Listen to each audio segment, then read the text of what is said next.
Welcome to SIS Stories. This is Miss Bacigalupo's English 10 class, storytelling under the theme, Enter, Return. This is Alisa's story.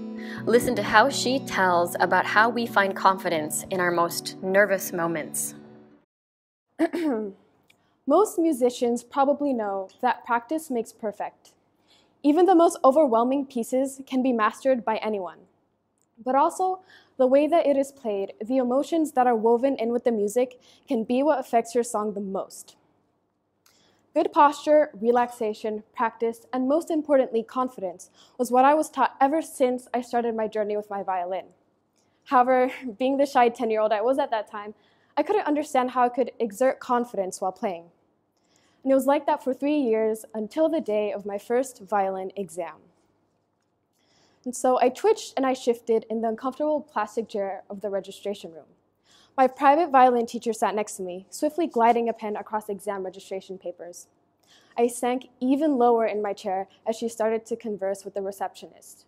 I had been dreading this day for months. My nervousness increased day by day, seeming as if it's at the brim right this moment. The near emptiness of the room and the spotless white walls that resembled a hospital's did not help my growing uneasiness. An abrupt screech of a chair suddenly cuts through the silence as my teacher stands up. She quickly fixes her disheveled black hair and smooths out her shirt. "We need to go into the waiting room," she informs me. And so I pick up my nearly weightless violin case and trudge in after her.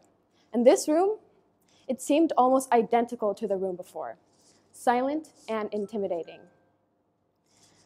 So I plop myself down on one of the many chairs in the room and start to unpack my frail violin from its case. Remember to breathe. Don't rush. Keep a good posture. I attach the shoulder rest to my violin and tighten my bow. No choppy bow strokes. Allow the sound to ring. Don't mess up. Any minute now, and I'll be called to enter the towering doors at the other end of the room. The fact that I only had a couple of minutes left fueled me as I quickly re-scanned the ABRSM Scales and Arpeggios booklet one last time.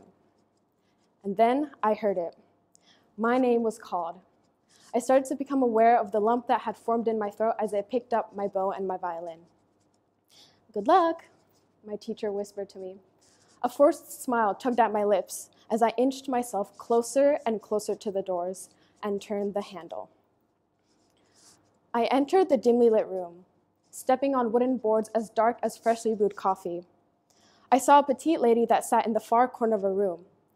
Her wise blue eyes were hidden behind thick glasses that seemed to be balancing at the tip of her nose, and her hair was done up in elegant curls, radiant chocolate brown, intertwining with shining strands of gray. "Hello, come on in," she said in a stern, yet very soothing voice. I awkwardly shuffled over, and my shoes squeaked against the glossy wooden floors whilst I held my violin even tighter. Her eyes bore into mine, seeming as if she were able to detect every ounce of nervousness in my body like a dog. I found myself a meter or two in front of the piano, being as careful with my actions as possible. How do I introduce myself? What piece do I start with first? Do I just start playing? I wondered. She was extremely intimidating. I didn't even know if it was possible for me to befriend her or even impress her. "Hello, my name is Alisa," I managed to squeak out. I cringed at how annoyingly high-pitched my voice sounded. "Hi, let's begin with scales," she smiled as she shuffled her papers. She then gave me a rundown of how the exam would flow, what is to be expected, and how I would be graded.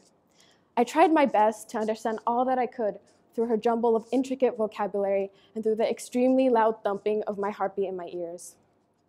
"All right, let's begin. A major scale," she snapped, double octave slurred.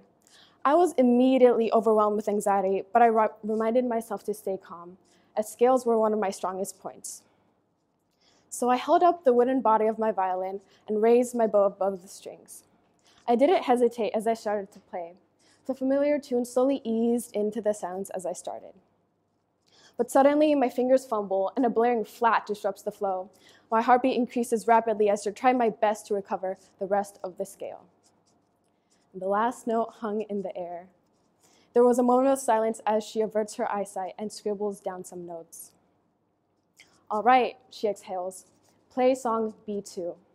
I felt so relieved as this was one of the more easier pieces that I had memorized. So I took some time to compose myself. I really tried to forget the minor mistakes of the previous scale.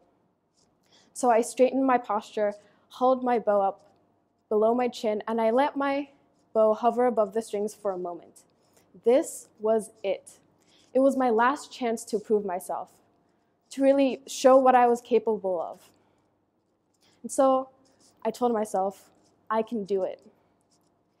And for the first time, I felt confidence enter my body and into my fingers, causing them to relax. I flicked my bow and started to play the piece I've permanently etched into my mind. My fingers struck each note perfectly and on tempo.